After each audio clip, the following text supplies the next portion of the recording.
Hey guys, welcome to Health. Let's check out this video called, it's a, another Epic History TV video, man. This is like the last part of this series that I've been trying to react. I've been reacting, okay? I reacted to the first two parts and we're now at third part and this is the final one, okay? It's the Apollo program, okay? We began going to moon, planning and everything, you know, how to do it and shit. Some people actually died just by testing, everything. It's a mess. And then we got onto the moon in the second part, and it was like a triumphant, victorious shit, okay? But now we're at the third part where things can go fucking crazy, okay? It's called Houston, we've had a problem. I've heard that line, that sentence, that quote or whatever since a long time. I've been hearing that shit since forever, okay? And I never understood what is it with this. I know that it's a space thing. Houston, we have a problem, you know, but I didn't know that was like a real event that happened, you know. So I don't know what's gonna happen and why that person said Houston, we had a problem or whatever. Okay, let's find out. It's this video is a bit long. It's 25 minutes. So this reaction could go up to like 40-50 minutes, you know, because I'm gonna be talking over it, pausing and talking shit. So let's just get into this reaction, okay? Apollo program, Houston, we've had a problem. I hope it's not too much of a problem, but it's history, and it's real life, so it's probably worse. But I hope nothing happened to anybody, okay? But let's just get into it, okay? 3, 2, 1, let's go. And after this, we'll see. Please suggest me any other, what should I be reacting to after this series? Please tell me. Please suggest me in the comment section from Epic History TV. What should I be reacting to next? Please tell me, okay? So let's just get into it. 3, 2, 1, let's go.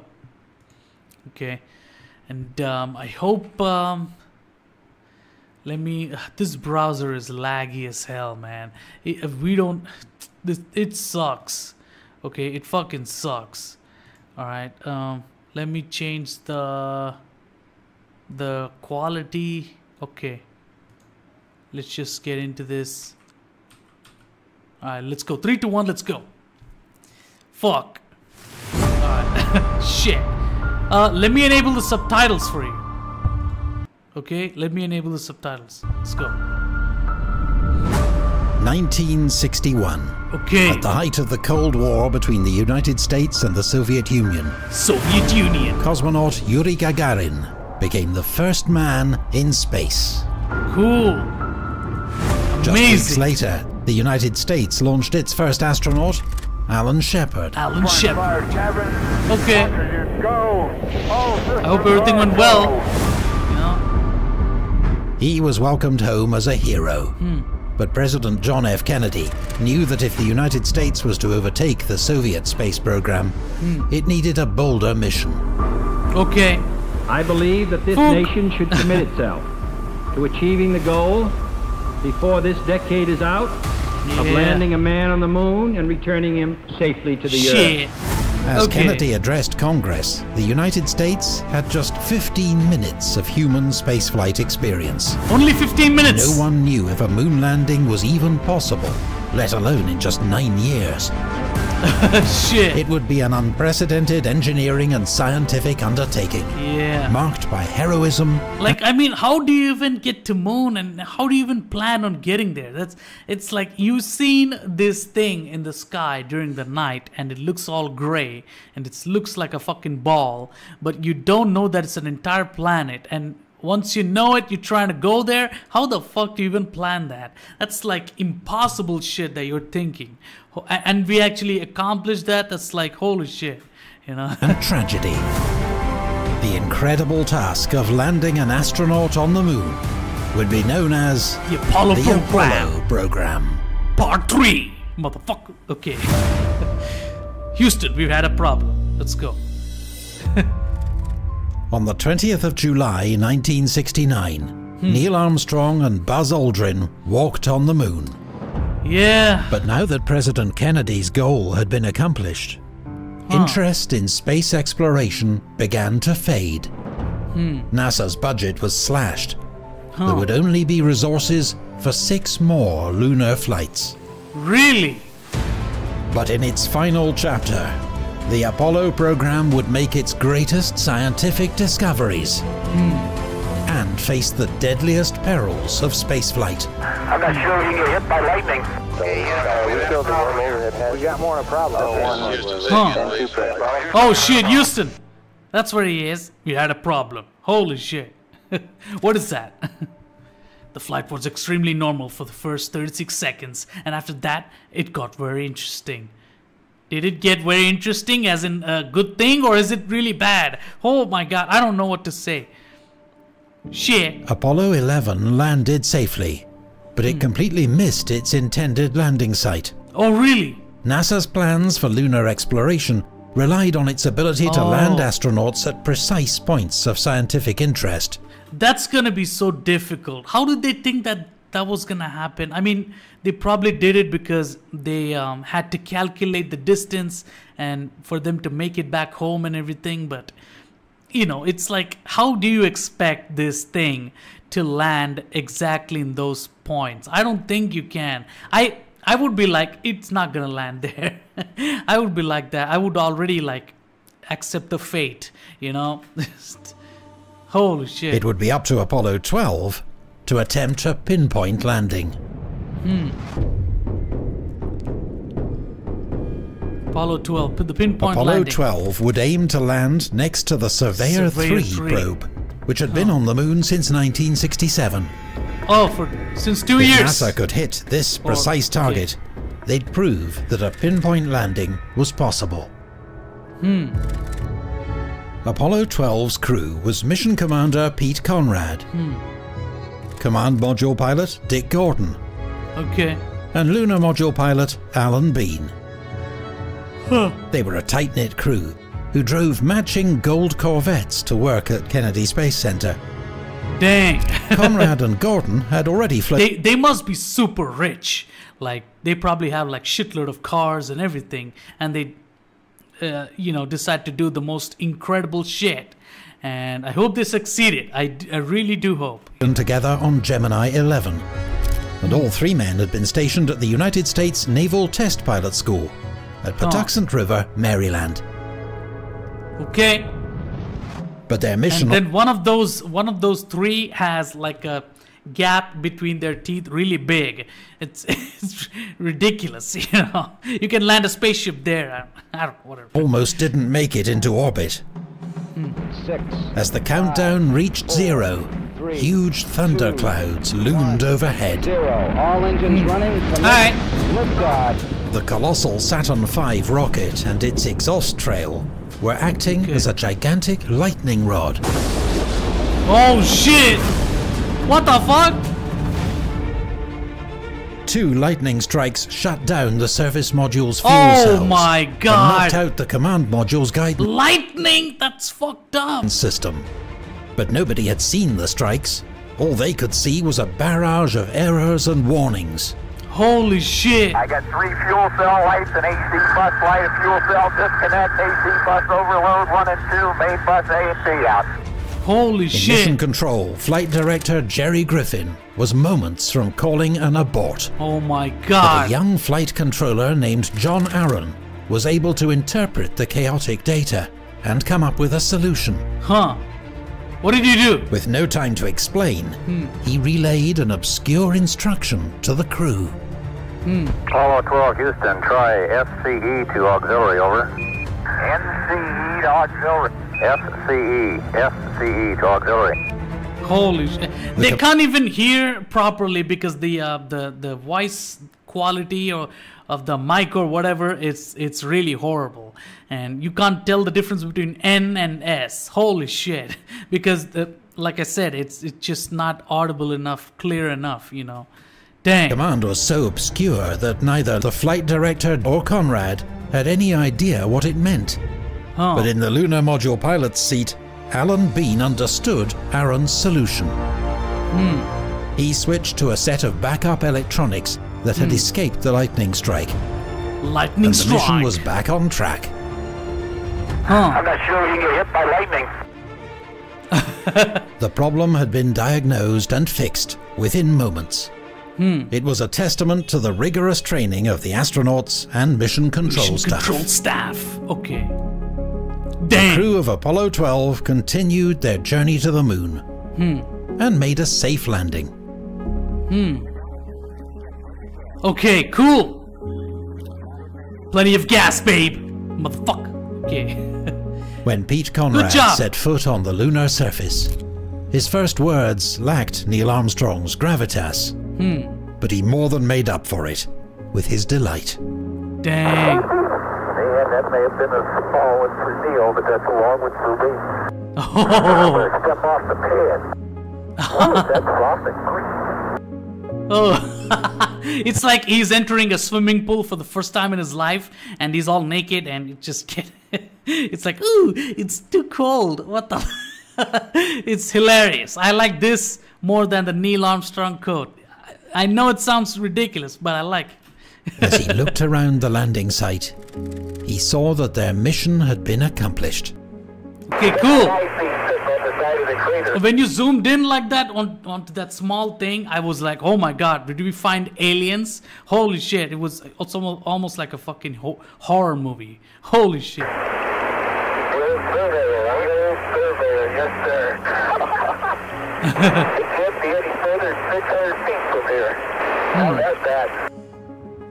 Apollo 12 had made its pinpoint landing next to the Surveyor 3 probe. Cool. I mean, like, It was located I was thinking like that's never gonna happen, but they actually managed to do it, which is good. in Oceanus Which is Procellarum, insane, actually. Okay. also known as the Ocean of Storms. What the hell? What? What's going on? Now, NASA had sent astronauts to the moon 4 times, including 2 successful landings. But if lunar flight was starting to look They're routine, shaving. the next Apollo mission would be a terrifying reminder of the dangers of spaceflight. Dang. Oh my god. NASA will claim that they're absolutely not superstitious, but I'll bet you my last dollar they'll never name another spacecraft 13. So Apollo 13 was a total fuck up. Oh my god. I don't know what to say. Jim Lovell, Apollo 13 mission commander. Okay. The successful The third failure. lunar landing attempt marked a shift in the Apollo program. Previous missions had largely been test flights of the spacecraft. Huh. I mean, look at this thing. I mean, this thing is bigger than the rocket itself.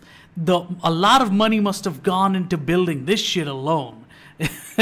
And must have gone even more to make this, but this thing is no joke. This thing is really big, man.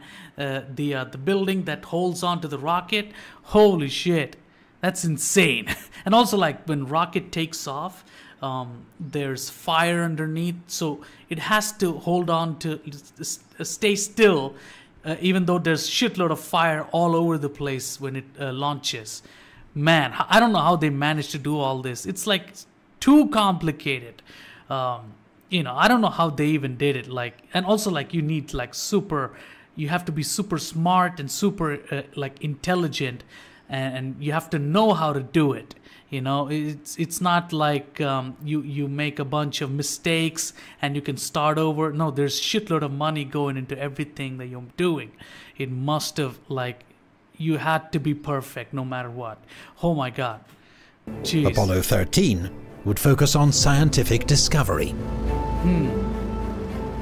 It would land at the Fra Mauro Highlands, whose ancient terrain could provide insight into the origins of the solar system. Huh. Adapting a motto from the US Naval Academy, the mission patch features the words Ex Luna Scientia, from the moon, knowledge.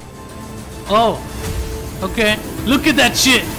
So much fire. But underneath. before the crew of Apollo 13 reached the moon, a disaster would leave them fighting for their lives. Holy shit. Is this where that code comes in? The mission commander was veteran astronaut Jim Lovell, who had travelled further and spent more time in space than any other astronaut.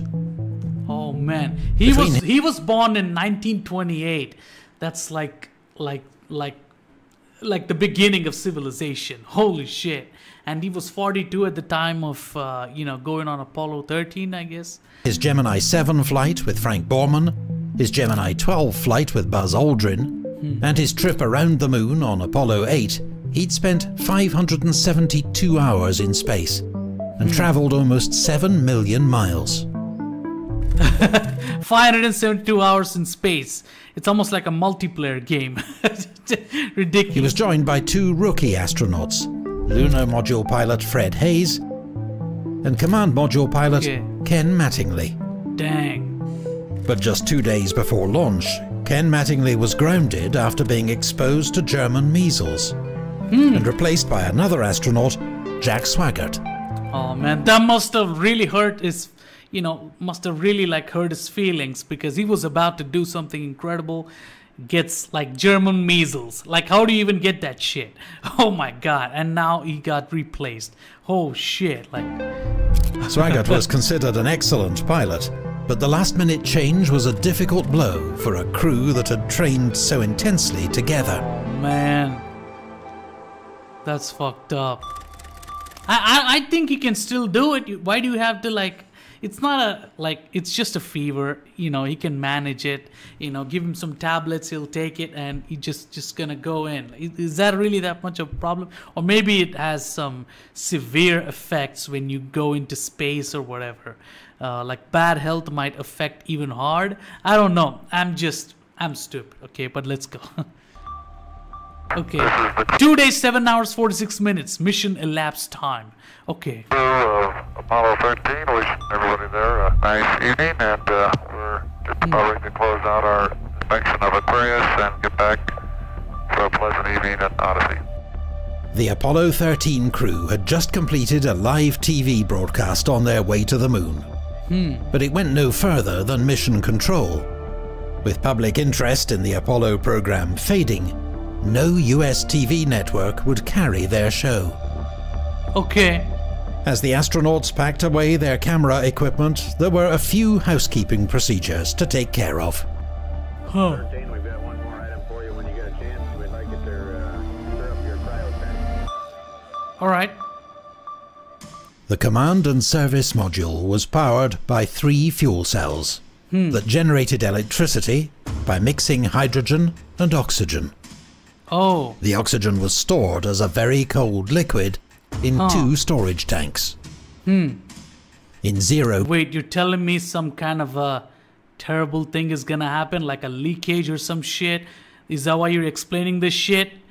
Oh my god, I'm now worried, man. Gravity, Fuck. the temperature and density of the oxygen could become uneven in different areas of the tank, which made it difficult to measure how much was left. Oh, The solution fuck. was to stir the liquid oxygen with a fan. During a ground test just a few weeks earlier, a heater inside oxygen tank number 2 was accidentally left on. What? And its interior was baked to over 500 degrees Celsius. No! Dude! This damaged the Teflon insulation around the wires leading to the fan. Oh my When Jack god. Swigert turned that fan on, electrical current arced across the wires, starting a fire. Holy shit! The pressure of expanding gas turned the oxygen tank into a bomb. Oh! What? How do you accidentally set off a bomb like that? That's come on. Who made that mistake to be come on, man. We filled the warm overhead. We got more than a problem. Oh, Houston, we have a problem. Holy shit. I don't know what it is. Houston, we've had a problem. Oh god. As the staff at Mission Control frantically tried to understand what had happened to the spacecraft, Lovell glanced out of the side window of the command module. It looks to me as though we are offending something. It's a gas of some sort. Oh my Their god. second You op- cannot have problems in a big ass ship like that. You cannot have a not even a minor problem. It needs to be perfect from A to Z. Literally, it needs to be literally perfect and even more efficient. You can't have these fucking liquid oxygen and all that shit causing problems and becoming a literal bomb and all that shit. Seriously, come on. Oxygen tank had also been damaged in the blast and was bleeding its contents into space. Oh God. Soon, there would be nothing left for the astronauts to breathe, oh, shit. let alone to generate electricity. Come on. What There the was fuck? one... Did they not, like... What the fuck? Did they not see this coming? This kind of shit should never be happening. You need to have precautions on every single turn of this, building this rocket. Like, come on, man. chance for survival. I mean, I understand, like, humans are not perfect. I guess it has to happen. Even if you're so perfect, it's gonna happen because life wants you to suffer at some point. You have to understand that. Life loves you to suffer, okay? It wants you to suffer. It loves seeing you suffering. You can't do anything about that, you know.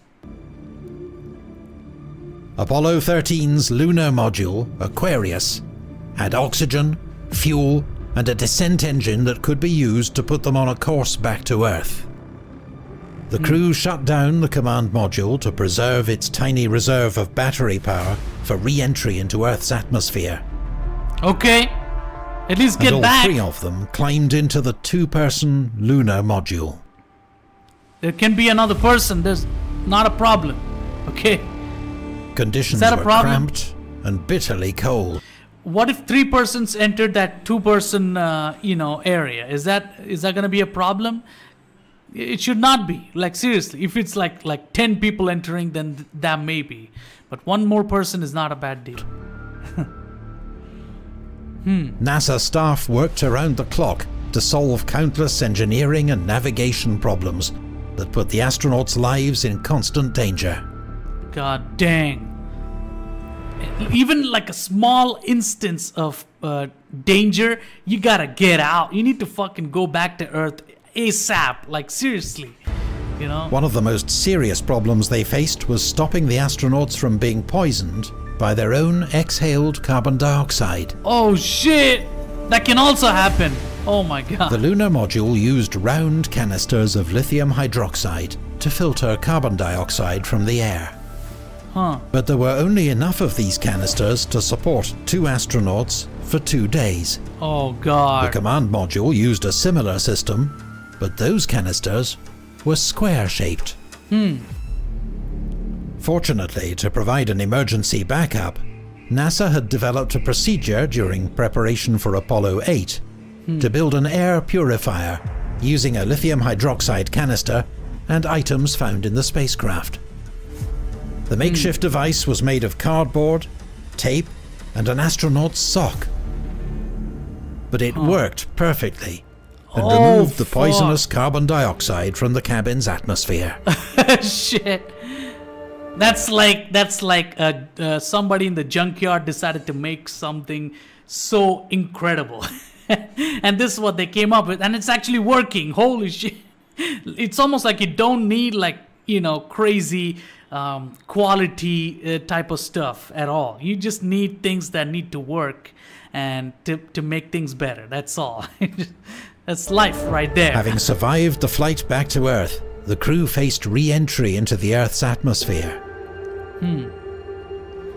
They climbed back into the command module and jettisoned Aquarius, which wouldn't survive re-entry. Oh!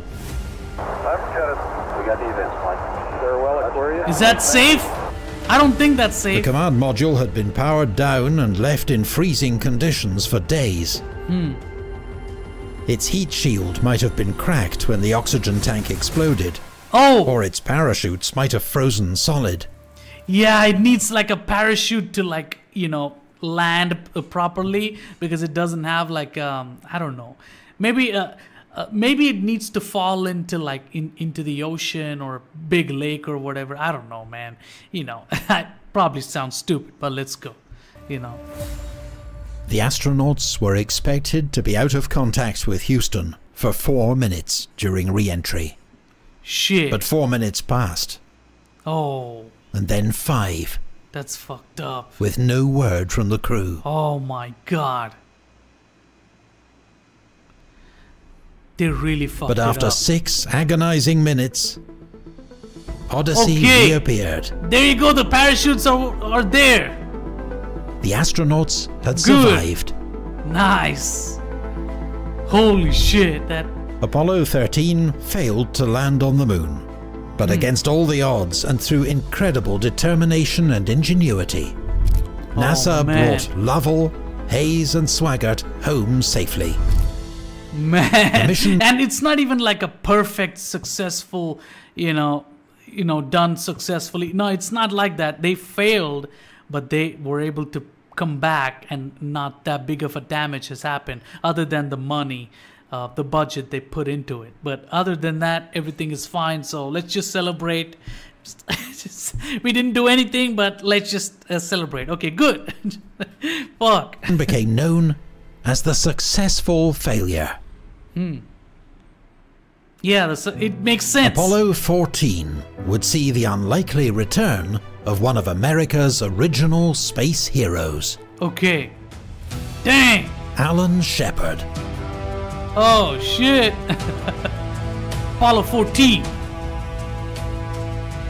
Launching aboard a tiny one-person capsule, Shepard became the first American in space in May 1961. Oxygen, go! All systems are go! Or a go.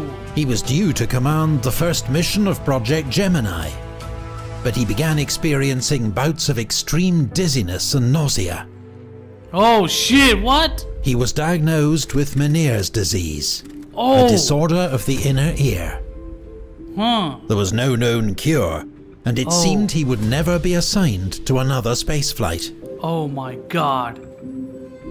What Shepard the was hell? appointed chief of the astronaut office, overseeing crew training and mission insane. planning. Dang. Outside of NASA, he also made a small fortune investing in real estate, banking, and oil drilling. Huh.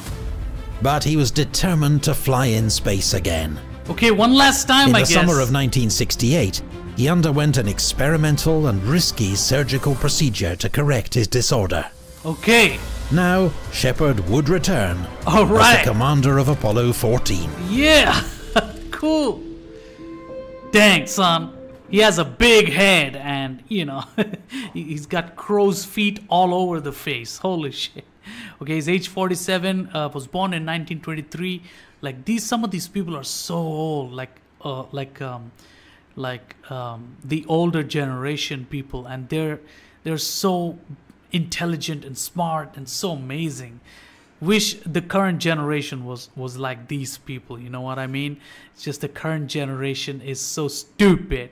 But there are, luckily we do have good people, like intelligent people that work hard. So that's one thing, life forces you to be a good man anyway, and at the end of the day. So there's some people that are still good, like Alan Shepard, so. But Shepard's struggles continued. The mission was almost overcome by glitches on the way to the moon.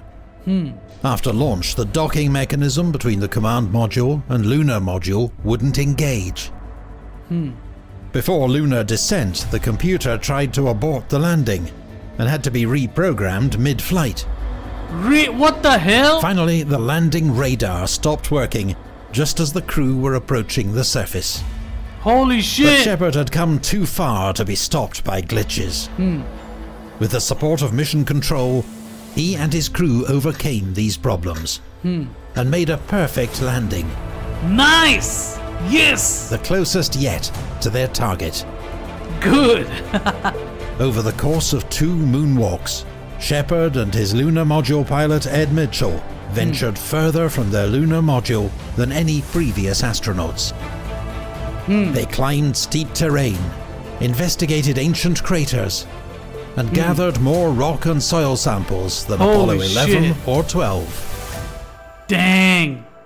With his mission objectives completed, Shepard brought out a golf ball that he'd smuggled in the pockets of his spacesuit. Really? Using his sampling tool as a club, he teed off next to the lunar module.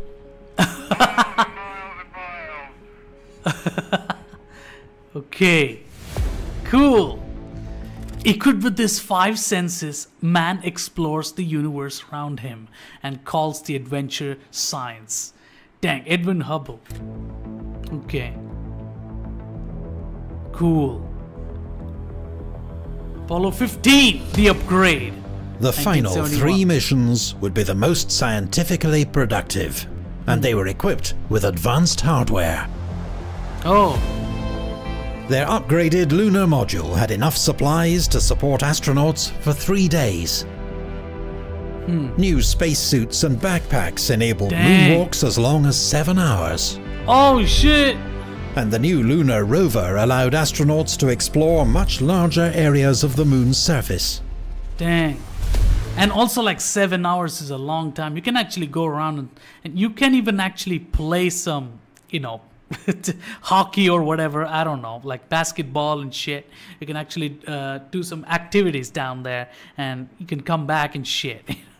Meanwhile, the command module pilot conducted extensive surveys of the moon from orbit, using a new suite of cameras and scientific instruments. More technology, more. Dave Scott, on his 3rd space flight, would be the commander of Apollo 15. Okay. The crew made one of the biggest geological discoveries of the program, when they unearthed a chunk of anorthosite, a piece of the moon's primordial crust, 4.5 billion years old. Oh shit. Fuck.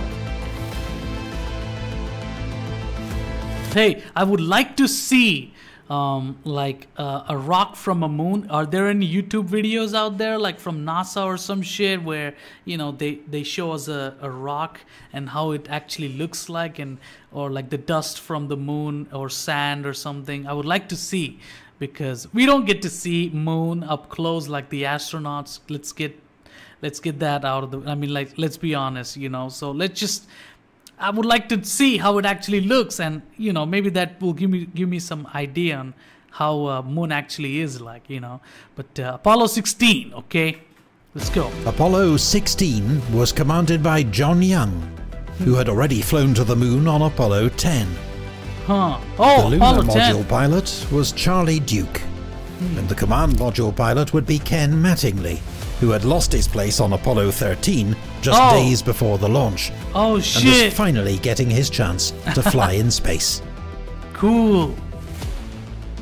Man, Young and Duke I wish we could all go into like space, just to, not like all the population of Earth. No, I mean yes, but not like all of them together or anything. Just little by little, one by one. Everybody needs to know how space actually looks like, and it should be like almost like a tourism thing, you know. But we would like to know, you know. I would like to know how space actually feels like, and how we would float, and how does it work, and all that shit, you know, just for fun. spent But 3 it'll probably happen in the future. It'll probably happen in the future. They'll do like 5-member tourism or some shit. I know it sounds ridiculous, but you know, it's what people would want, and at some point, you know, it's gonna happen. You know, it has to. You know. days on the lunar surface, traveling great distances with the aid of the lunar rover. Okay. Lunar rover. Got a rover now. But now, budget cutbacks had brought the Apollo program to an early end. Apollo 17 would be its final flight. Oh, budget cuts. Okay. Apollo 17. Earth is the cradle of humanity, but one cannot live in a cradle forever. Konstantin Tsiolkovsky. Dang. Yeah, I mean, this is the Earth. We know only one Earth. We don't know anything else. We can't live I don't think we can live in other planets, you know, because I feel like Earth is the most special thing ever. And no wonder aliens keep creeping on us, you know, with their spaceship and their sightings, you know, because we're like freaks. Because this kind of shit doesn't happen anywhere in the universe, I don't think. Maybe there's like another planet Earth somewhere so far deep into the universe, but still, like, you know, this is like a freak occurrence. The moon has to be tilted on a certain angle, or and other sun or some shit needs to be facing a different something like that to make Earth actually happen like this. That is like fucking mind blowing. That doesn't happen everywhere, every part of the universe. I don't think so. So we gotta protect our Earth instead of you could go out into Moon and Mars or whatever, but you can't live anywhere else. Like seriously, I don't think there's another Earth anywhere close, and even if it's far away, I don't think it's just like ours either. It just doesn't work. I think we will die instantly as soon as we start living in any other planet. That's what I think. Whatever. We gotta protect our Earth. Apollo 17, the final mission. Can somebody tell me why we didn't do more missions after that? Like, NASA is super popular now. They probably have shitload of budget to do another one. Is that a problem? I don't know. On December the 7th, 1972, Apollo 17 prepared to depart. Okay. It was the only night launch of a Saturn V. The rocket's blazing exhaust plume lit up the sky at Cape Kennedy. Huh. Oh. The final mission was commanded by Gene Cernan. His command module pilot was Ron Evans. Okay, the final mission, lunar guys. module pilot was Harrison Schmitt. Okay, looking good. On this final mission, Schmitt... These motherfuckers look like they belong in movies. They look so good. Holy shit. represented a first. A professional geologist, he was the only scientist astronaut to walk on the moon. Huh. Apollo 17 landed at Taurus Littrow, Okay. the most geologically complex site yet visited. Huh. Cernan and Schmitt spent a total of 22 hours walking on the moon. They travelled 19 miles across its surface, and they collected more scientific data than any other mission. Oh shit. Look at those things. But after 3 days on the moon, it was time to leave. 3 days? They could stay 3 days there? Man, I would be like building a house there in 3 days. A small shack, I would be living there. I would play like, I would do a lot. I would run around and shit. I would do so many things. What would you do? I mean, you got 3 days time there. Like, that's a lot of time, bro. Shit. Cernan and Schmitt would be the last humans to walk on the moon in the 20th century. Dang. They must have known that they were the last, so 3 days, they probably knew that those 3 days were the last time, and, and they were the last people to visit moon. So they should have done something even more insane and something more mind-blowing in those 3 days, just to make a point, just to make, like a spectacle out of it, because it's the last time that we'll ever go there. So, I don't know. But as the Apollo program came to an end, NASA was preparing for new adventures in spaceflight. Okay. The Skylab. first US space station, Skylab, would launch in 1973. Damn, that thing is big. Aboard an Apollo Saturn V rocket. In 1975, the United States and the Soviet Union flew a joint mission, the Apollo-Soyuz test project. Man. It was the final flight of an Apollo spacecraft, and the symbolic end of the space race. Dang. 1981 would see the first flight of the space shuttle. The mission was commanded by Apollo astronaut John Young, and it ushered in the next era of spaceflight. Cool. But for the Apollo program, 1972 was the end of the road. God damn it, why? Is it the budget? As Cernan climbed into the lunar module at the end of the mission, he bade farewell to the moon and shared his hope that humans would soon return. And as we leave the moon in Taurus Littrow, we leave as we came, and God willing, as we shall return. Dang. With peace and in hope. Yeah. For all mankind. Yes. Wow, that's so touching. I felt that. Dang. Gave me chills. Holy shit. As of June 2021, Gene Cernan remains the last person to have set foot on the moon. This man is more important. His name is more important than the guy that landed there for the first time. You know what I mean? Why don't people talk more about Gene Cernan? Like, that man is the last. Like, come on, we got to talk about him a lot more than just Neil Armstrong. Like, seriously. Dang. But NASA intends to return with the Artemis program. Its goal is to land the first woman and first person of color on the moon. Really, NASA? You wanna be woke? Whatever. I don't. Just this. All right, whatever, man. You know, I think different nations have different. They have enough budgets to go do the moon missions and shit like that. I think they can gather up. You know, you don't have to make different colors of people go there like forcefully and shit like that. They will figure out that on their own. You don't have to do it. Like, seriously, and develop technologies for the first crewed missions to Mars. Really, do you?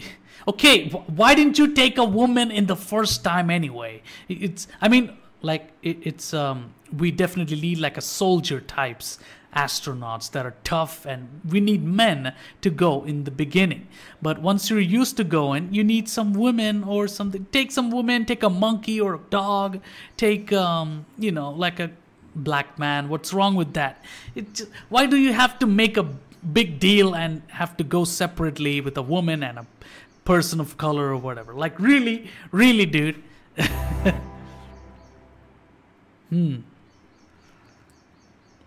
Cool, man. This is awesome. Thank you to our Patreon supporters for making Epic History TV possible. Visit our Patreon page to find out how you can support the channel, get ad-free early access, and help to choose future topics. You can also follow us on Facebook, Instagram, or Twitter for extra Epic History content and pay regular them on updates. Patreon. Okay. Shit.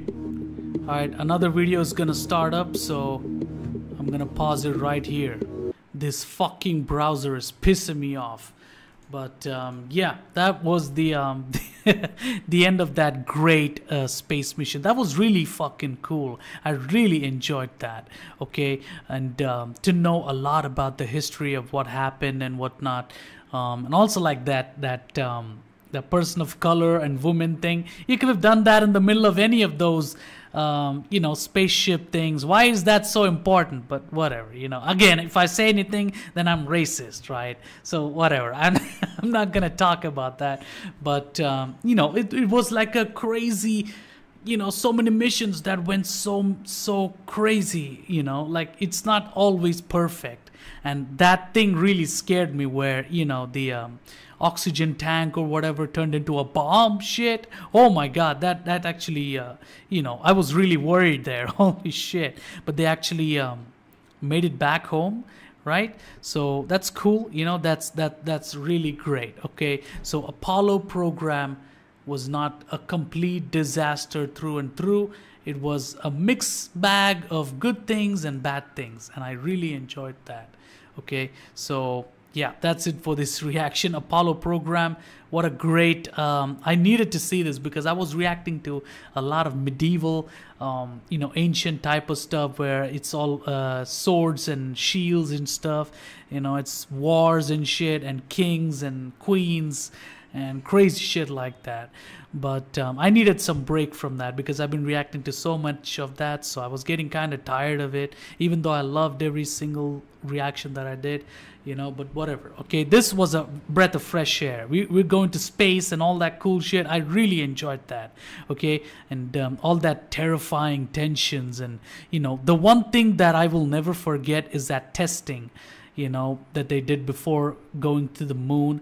And apparently that that cockpit that caught on fire, and everybody, all the astronauts in there got burned to like charcoal and just completely died there. That I will never forget. That's horrifying. Holy shit.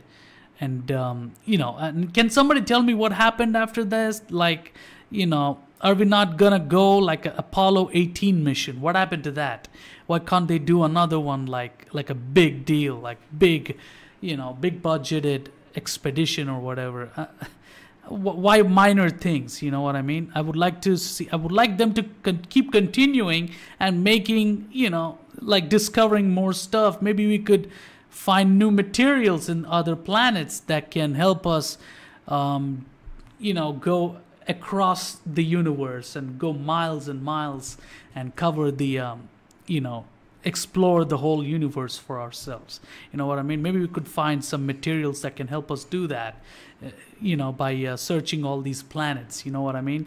It would be great, but whatever. Okay, so yeah, that's it for this reaction. Talking too much, I need to end it. So Apollo program, I hope you really enjoyed this. This is the end of all that, and please suggest me more Apollo stuff. If you know, if you have any series out on YouTube made by someone that you want me to react to, please suggest me. Type down in the comment section.